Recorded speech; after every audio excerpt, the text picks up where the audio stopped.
V had to come in terms. ಅವನ ಹಾಡುಗಳು, ನಮ್ಮ ತಂದೆ ಹಾಡುಗಳು, ಅದೇ ನಮಗೆ ಧೈರ್ಯ, ಅದೇ ನಮ್ಮ ವೇ ಆಫ್ ಲಿವಿಂಗ್ ಇವಾಗ. Energy, yes. ರಾಜು ಹೋದ್ಮೇಲೂ ಅವ್ನ ಕ್ಯಾಸೆಟ್ಸ್, ಅವ್ನ ಹಾಡುಗಳನ್ನೆಲ್ಲ ಕಂಬೈನ್ ಮಾಡಿ ಕಂಬೈನ್ ಮಾಡಿ ನಮ್ಮ ತಾಯಿ ಮಾಡಿ ಲಹರಿ ಅವ್ರಗಳಿಗೆ ಎಷ್ಟು ಹಂಗೆ ಕೊಟ್ಟಿದ್ದಾರೆ. ಚಿರಂತನ ಅಂತ ಒಂದು album. She didn't even take any money. ಸುಮ್ಮನೆ ಕೇಳ್ಬೇಕು, ಎಲ್ಲರೂ ಕೇಳ್ಬೇಕು ರಾಜು ಹಾಡುಗಳನ್ನ. ಅವ್ನ ವಾಯ್ಸ್ ಎಲ್ಲರೂ ಕೇಳಬೇಕು, ಕೇಳಿಲ್ದಿರೋರು ಕೇಳಬೇಕು ಅಂತ ಶಿ ಕಂಪೈಲ್. ಮನೇಲಿ ಇದ್ದಿದ್ದು ಅದೇ ಅವ್ರು ಕೆಲಸ ಮಾಡ್ಕೊಂಡ್ಬಿಟ್ರು. ಇವಾಗಲೂ ಅದೇ ಮಾಡ್ತಿರ್ತಾರೆ. ಕನ್ನಡನೇ ಬರ್ದಿರೋ ಅಂಥ ಮಕ್ಳಿಗೆ ನಾವು ಅಲ್ಲಿ ಕಲಿಸು ಗುರುವೆ ಅಂತ ಒಂದು ಹಾಡು ಎಲ್ಲರೂ ಅಪ್ರಿಷಿಯೇಟ್ ಮಾಡ್ತಾರೆ ಗೊತ್ತಾ ಆ ಟ್ಯೂನ್ನ.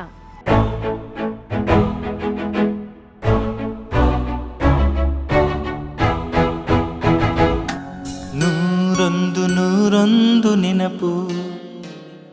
ರಾಜು ಸಾರ್ದಾದಾಗ ಇಬ್ರು US ಅಂತ ಕಾಣುತ್ತೆ. ನೀವು ಇದ್ವಿ. That was like the worst. For years ನಾವು ಎಷ್ಟೊಂದು ವರ್ಷಗಳು ಏನು ನಾವು ಮಾತೇ ಆಡಲಿಲ್ವಲ್ಲ, ಏನು ಆನ್ಸರ್ ಸಿಗ್ತಾ ಇಲ್ವಲ್ಲ, ಹೆಂಗೆ ಒಂದೊಂದು ಹಾಡುಗಳು ಕೇಳೋದಕ್ಕೂ ಬೇಜಾರಾಗೋದು. ಇವಾಗ ಯಾವುದದು ಬಾಳು ಒಂದು ಬೆಳಗಿನಾಟ, ಒಂದು ಲೈನ್ ಕೇಳೋಕ್ಕೂ ನನಗೆ ಕಷ್ಟ ಆಗ್ತಾಯಿತ್ತು. ಆ ಲೈನೇ ನನಗೆ ಕೇಳೋಕ್ಕೆ ಇಷ್ಟ ಆಗ್ತಿರ್ಲಿಲ್ಲ, ಯಾಕೆಂದರೆ I would break down into tears. So the music was what healed us. That is the therapy. Yeah.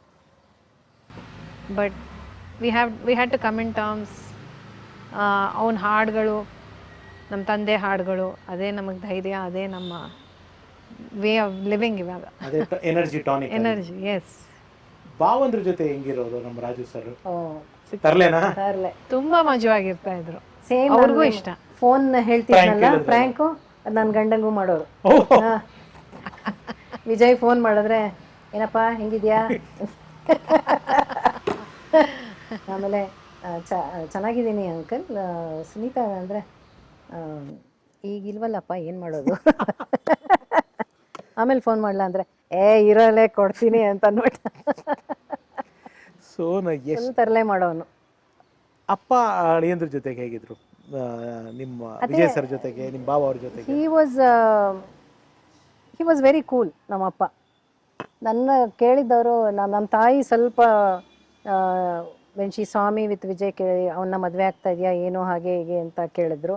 ನಮ್ಮ ತಂದೆ ಒಂದಿನ ವಾಕ್ ಮಾಡ್ತಾಯಿದ್ರು ಟೆರೆಸಲ್ಲಿ, ಯಾರಿದು ವಿಜಯ್ ಅಂತೆ. ಅವ್ರು ಇನ್ನೂ ವಿಜಯ್ನ ಮೀಟ್ ಮಾಡಿರಲಿಲ್ಲ. ಅಮ್ಮ ಹೇಳಿದ್ರು, ಯಾರು ನಿಂಗೆ ಇಷ್ಟನಾ ಅಂತ ಕೇಳಿದ್ರು. ಹ್ಞೂ ಅಂತಂದೆ. ಏನು ಮಾಡ್ತಾನೆ? ಎಂಜಿನಿಯರಿಂಗ್ ಮಾಡ್ತಾ ಇದ್ದಾನೆ ಅಂತ ಹೇಳಿದೆ.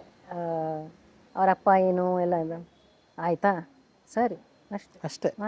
ಆಮೇಲೆ ಇನ್ನೊಂದು ಏನಂದರೆ, ವಿಜಯ್ ಸ್ಟಿಲ್ ಅಪ್ರಿಷಿಯೇಟ್ಸ್ ದಿಸ್. ಮದುವೆ ಆಗೋಕ್ಕೆ ಮುಂಚೆ ಫಸ್ಟ್ ವಿಜಯ್ ಬಂದಿದ್ದು US ಗೆ. He was working at Mico. ಎಲ್ಲರೂ ಹೇಳ್ತಿದ್ರು, ಏನಪ್ಪ ಇಷ್ಟು ಒಳ್ಳೆ ಕೆಲಸ ಬಿಟ್ಟು US ಓದಕ್ಕೆ ಹೋಗ್ತಾ ಇದೆಯಾ ಅಂತ. But he wanted more, something different. It's not that I wasn't happy here ಅಂತ. I was in a great job. So ಅವಾಗ ಕರೆದ್ರು ಅವನ್ನ ಮನೆಗೆ. ನಮಗಿನ್ನೂ he just came to know of us. ಕರೆದ್ಬಿಟ್ಟು, ಏನಪ್ಪ ಏನು ಹೋಗ್ತಾ ಇದೆಯಾ, ಏನಕ್ಕೆ ಹೋಗ್ತಾ ಇದೆಯಾ ಅಮೇರಿಕಾಗೆ? ನನಗಿನ್ನೂ ಓದೋಕ್ಕೆ ಆಸೆ ಇದೆ, ನಾವು ಹೋಗ್ತಾ ಇದ್ದೀನಿ. ಸುನೀತಂಗೆ ಓಕೆನಾ ಅಂತ ಕೇಳಿದ್ರು. ಓಕೆ. ಆಮೇಲೆ ಏನು ಪ್ಲ್ಯಾನ್ ಅಂದ್ರೆ, ಆಮೇಲೆ ನಾನು ಬಂದು ಮದುವೆ ಆಗ್ತೀನಿ. ಆಯ್ತಪ್ಪ, ನೀವೆಲ್ಲ you know what you want, ನೀವೆಲ್ಲ ಓದ್ದವರು, ಬೇರೆ ಯಾರಾದ್ರಿಗಿದ್ರು ಎಷ್ಟು ಹೇಳಿರೋರಲ್ವ. 100%. So Vijay still appreciates that. ಆಯ್ತಪ್ಪ ಹೋಗ್ಬಾ, ನಿಂಗೆಲ್ಲ ಒಳ್ಳೇದಾಗಲಿ ಅಂತ ಹೇಳಿ ಕಳಿಸಿದ್ರು ಅವನು. ಯಾರು ಆ ಟ್ರಸ್ಟ್ ಯಾರು ಇಟ್ಕೋತಾರೆ? Exactly. So he always says that ನಿಮ್ಮ ತಂದೆ ನಂಗೆ ಇನ್ನು ಮರೆಯೋಕ್ಕೆ ಆಗಲ್ಲ, ಅಷ್ಟು ಇದಾಗಿ ನನ್ನ ಕಳಿಸ್ಕೊಟ್ರು ಅಂತ.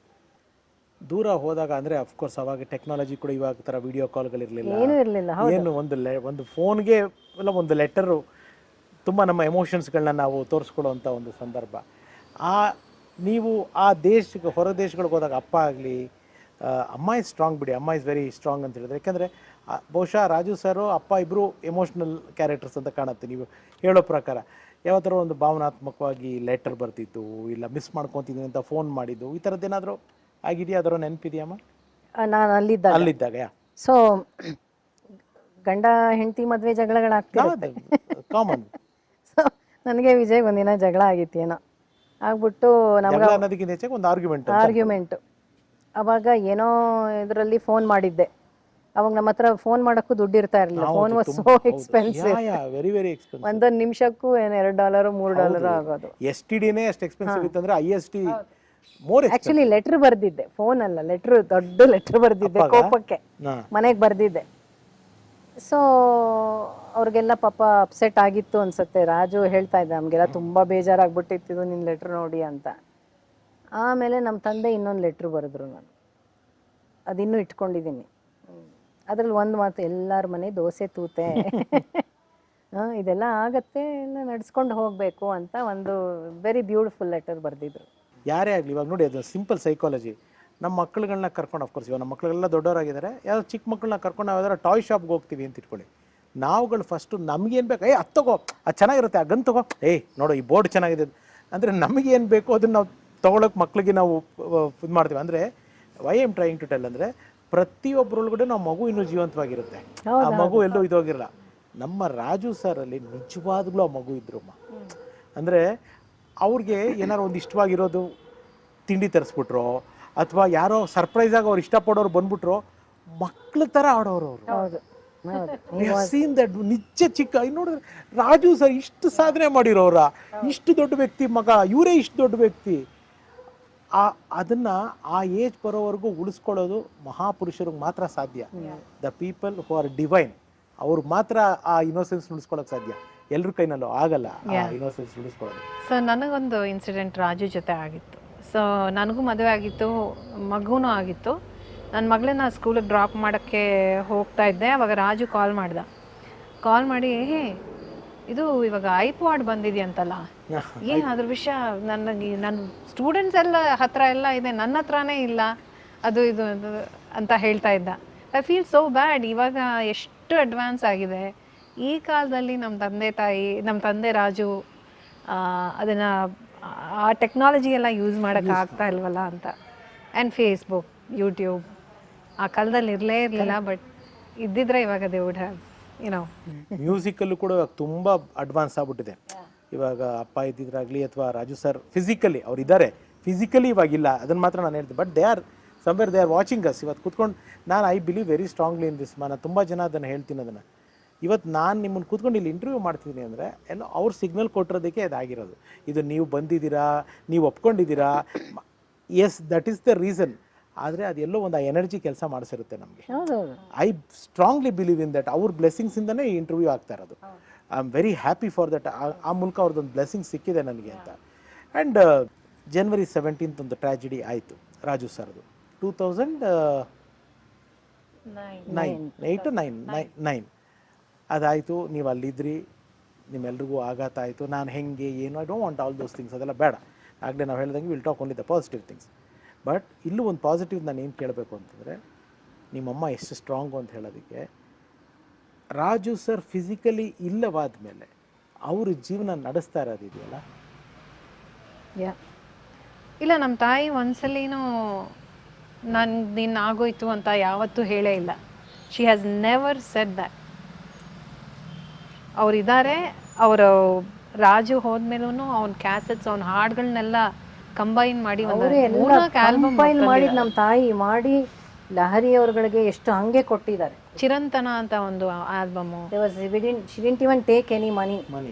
ಸುಮ್ಮನೆ ಅದನ್ನ ಕೇಳ್ಬೇಕು, ಎಲ್ರು ಕೇಳ್ಬೇಕು ರಾಜು ಹಾಡುಗಳನ್ನ. ಅವ್ನ ವಾಯ್ಸ್ ಎಲ್ಲರೂ ಕೇಳಬೇಕು, ಕೇಳಿಲ್ದಿರೋರು ಕೇಳಬೇಕು ಅಂತ ಶಿ ಕಂಪೈಲ್. ಮನೆಯಲ್ಲಿ ಇದ್ದಿದ್ದು ಅದೇ ಅವ್ರು ಕೆಲಸ ಮಾಡ್ಕೊಂಡ್ಬಿಟ್ರು. ಇವಾಗ್ಲೂ ಅದೇ ಮಾಡ್ತಿರ್ತಾರೆ. ಯಾವ ಹಾಡು ಸುಮ್ಮನೆ ಮನೆಯಲ್ಲಿ ಕ್ಯಾಸೆಟ್ನಲ್ಲಿ ಮಾಡಿಟ್ಟು ಕಂಪೋಸ್ ಮಾಡೋವಾಗಿಟ್ಟಿದ್ದು ಅದೆಲ್ಲ ಹುಡುಕಿ ಕೇಳಿ ಅದನ್ನೆಲ್ಲ ಅರುಣ್ ಕೊಟ್ಟು, ಇದನ್ನ ಏನಾದ್ರೂ ಮಾಡ್ಸಪ್ಪ, ಅರುಣ್ ಡ್ರಮ್ಸ್ ನುಡಿಸ್ತಾರಲ್ಲ, ಅರುಣ್ ಅವ್ರಿಗೆ ಕೊಟ್ಟು ಏನಾರ ಮಾಡೋಗಿಂತ ಅರುಣ್ ಕೈಲಿ ಒಂದು ಆಲ್ಬಮ್ ಮಾಡಿಸಿದ್ರು. ಅಂದರೆ ಮನೇಲಿ ಇದ್ದಿದ್ದ ಹಾಡುಗಳ್ದೆಲ್ಲ ಆ ಥರ ಎಷ್ಟೋ ಅವರು 4-5 ಆಲ್ಬಮ್ ಮಾಡಿದ್ರು.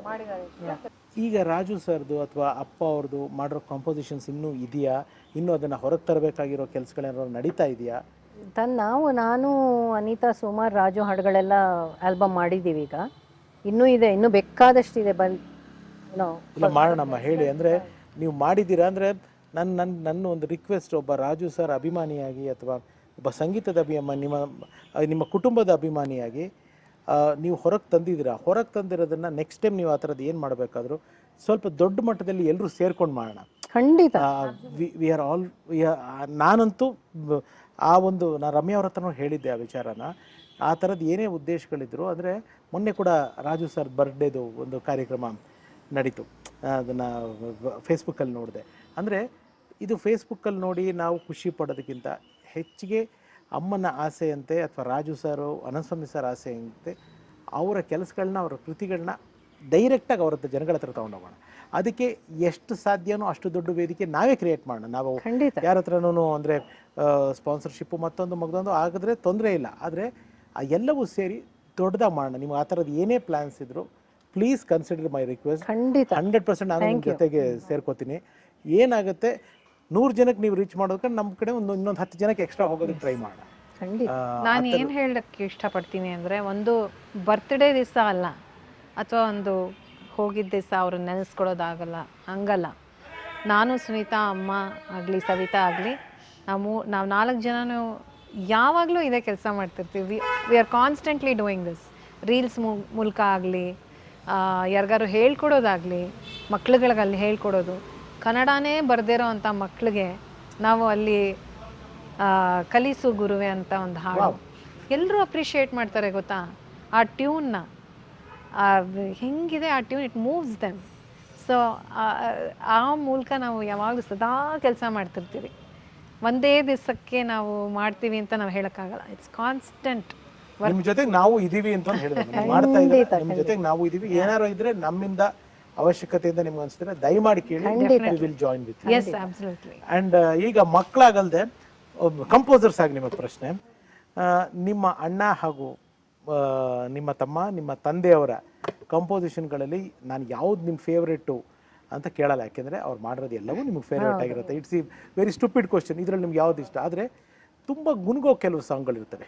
ನಾವು ಯಾವಾಗಲೂ ಫೇವ್ರೇಟು ಅದು ಒಂದು ಆಗೋದು ಇದು ಮಾಡೋದು ಬೇರೆ. ಇವಾಗ ನಮಗೂ ಚಲನಚಿತ್ರ ಗೀತೆಗಳಲ್ಲಿ ತುಂಬ ಫೇವ್ರೇಟ್ಗಳಿದೆ, ಆದರೆ ಯಾವಾಗಲೂ ಒಂದು ಹಮ್ ಮಾಡ್ತಾ ಇರ್ತೀವಿ ಈ ಸಾಂಗ್ ಫಾರ್ ಎನಿ ಅಕೇಶನ್ ಹಮ್. ಆ ಥರ ಅಪ್ಪದು, ಅಣ್ಣ ರಾಜು ಸರ್ದು ಯಾವ ಹಾಡುಗಳು ನೀವು ತುಂಬ? ನೀವು ಹೇಳ್ದಂಗೆ 1, 2 ಅಂತ ಹೇಳೋಕ್ಕಾಗಲ್ಲ. ಒಂದು ವಾರ ಒಂದೇ ಹಾಡು ಹೇಳ್ತಾ ಇರ್ತೀನಿ ನಾನು, ಮುಂದಿನ ವಾರ ಅದ್ ನಿಲ್ಲಿಸಿ ಇನ್ನೊಂದು ಹಾಡು ಶುರು ಮಾಡ್ತೀನಿ. ಓಕೆ, ಆ ಥರ ಭಾಳ ಇದೆ, ಹೇಳ್ತಾನೇ ಇರ್ತೀವಿ. ಓಕೆ. ಯಾಕೆಂದರೆ ನಾನು ಇಫ್ ಯು ಆರ್ ಓಕೆ ಹಾಡೋದಕ್ಕೆ ಅಂತಂದರೆ ಒಂದು ಅಪ್ಪದು, ಖಂಡಿತ ಅಣ್ಣದು ಒಂದು ಹಾಡನ್ನ ಒಂದು, ಯಾಕೆಂದರೆ ನಿಮ್ಮ ಫ್ಯಾಮಿಲಿಯವ್ರನ್ನ ನಾನು ಇಂಟರ್ವ್ಯೂ ಮಾಡಿ ನಿಮ್ಮ ಹತ್ರ ನಾನು ಹಾಡಿಸಲಿಲ್ಲ ಅಂದರೆ ನೋಡ್ತಿರೋರ್ಗೂ ಬೇಜಾರಾಗುತ್ತೆ, ಆಮೇಲೆ ಅಫ್ಕೋರ್ಸ್ ಕೇಳ್ತಿರೋ ನನಗೂ ಬೇಜಾರಾಗುತ್ತೆ. We should have that divine musical voice of yours, ನಿಮ್ಮ ಫ್ಯಾಮಿಲಿದು.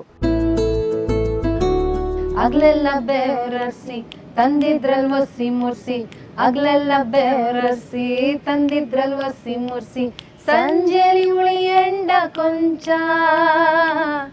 ಏರ್ತಮ್ಮೈ ಝುಮ್ ಅಂದ್ರೆ ವಾಸನೆ ಘಮ್ ಘಮ್ ಅಂದ್ರೆ ತುಂಬೋಯ್ತು ರತ್ನನ್ ಪರ್ಪಂಚ.